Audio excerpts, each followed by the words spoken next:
Good evening. আমি সকলোৱে গম পাওঁ যে হোৱাইট লাইটত অল টোটেল 7টা কালাৰৰ কি আছে মিক্স আপ আছে, যাক আমি কি বুলি কওঁ ভিপ জিৰ' বুলি কওঁ।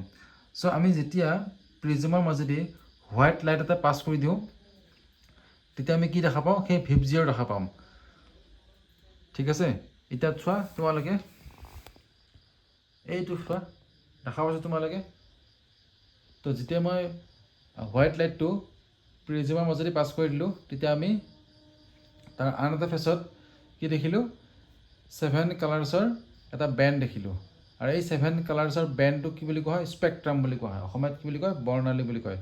ইয়াত তোমালোকে দেখিছা যে যিটো টপ মষ্ট কালাৰ আছে সেইটো কি হয়, ৰেড কালাৰ, আৰু একদম লাষ্টৰ ফালে কি আছে, ভায়লেট কালাৰটো আছে, বেঙুনীয়া ৰশ্মি আছে।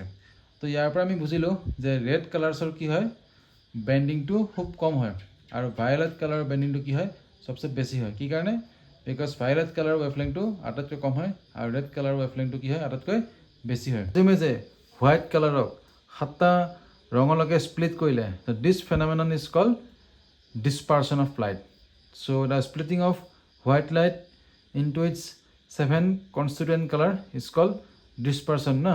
এতিয়া dispersion কোনে কৰি আছে, প্ৰিজমে কৰি আছে।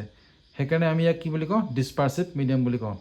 তো আমি এই ঘটনাটোক কম্পেয়াৰ কৰিব পাৰোঁ কিহৰ লগত, ৰামধেনু যে আমি দেখোঁ, বৰষুণ দিয়াৰ পিছত আমি সদায় দেখা পাওঁ ন ৰামধেনু।